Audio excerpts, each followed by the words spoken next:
Hi friends, ఈరోజు మీకు mutton curry చూపిద్దాం అనుకున్నాను. మరి ఇక చూసేద్దామా. మటన్ కర్రీ పెట్టడానికి కళాయి పెట్టేసి ఒక 3 పావుస్ నూనె పోసాను. మరి నూనె వేడెక్కేదాకా మనం ఉల్లిగడ్డ కోసుకుందామా. నేనైతే ఉల్లిగడ్డలు ఒక 2 పెద్ద సైజు ఉల్లిగడ్డలు తీసుకున్నాను. మరి అరకిలోకి ఎక్కువ మటన్ ఉంటుంది. 4-5 పచ్చిమిరపకాయలు కూడా కోసి పెట్టుకున్నాను. నూనె మంచిగా వేడైపోయింది. మరి పచ్చిమిరపకాయలు ఉల్లిగడ్డలు అందులో వేసేద్దామా. వేసేసాను. ఇక ఈ ఉల్లిగడ్డ పచ్చిమిరపకాయలు కొంచెం వేగే వరకు చూద్దాం.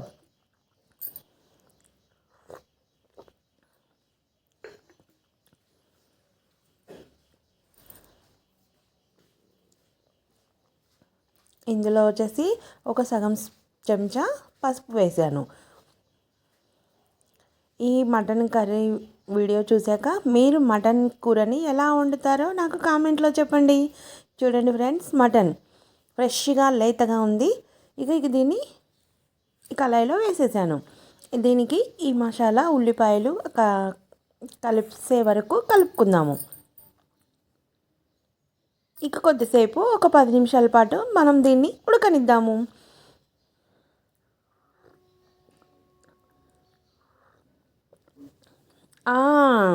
నేను మర్చిపోయానండి, ఇందులో కొంచెం అల్లం వేసుకోవాలి.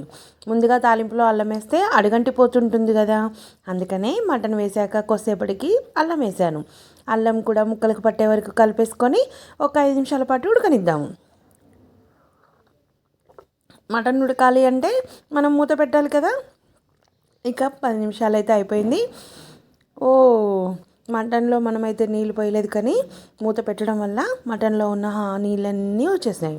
ఇక ఈ నీళ్ళు పోయే వరకు మళ్ళీ కాసేపు మూత పెట్టి ఉడికిద్దాము.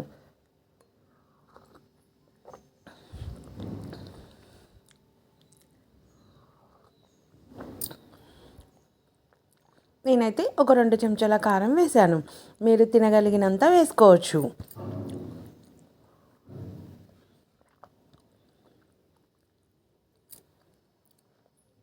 పది నిమిషాలు అయిపోయిన తర్వాత చూద్దాము. ఇందాక ఉన్న నీళ్ళన్నీ ఎక్కడ పోయాయో. కూర మాత్రం చాలా బాగా అయిపోయింది. ఇప్పుడు దీంట్లో కొంచెం ఉప్పు వేసుకుందాము. రుచికి సరిపడా సాల్ట్.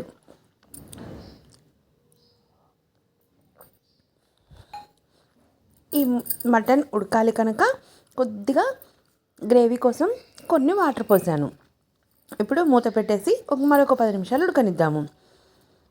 ఆల్మోస్ట్ కర్రీ మొత్తం దగ్గరికి వచ్చేసింది. ఇప్పుడు దీంట్లో ఫైనల్గా కొత్తిమీర వేసుకుందాము.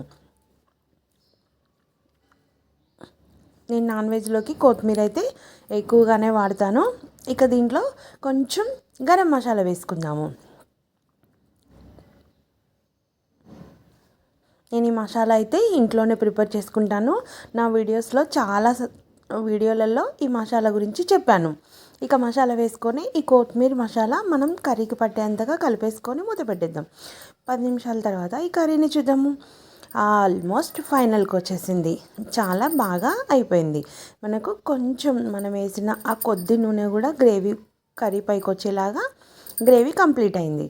ఇక కర్రీ ఉడికిపోయింది. బాయ్. ఈ కర్రీ ఎలా ఉందో నాకు కామెంట్లో తెలియచేయండి.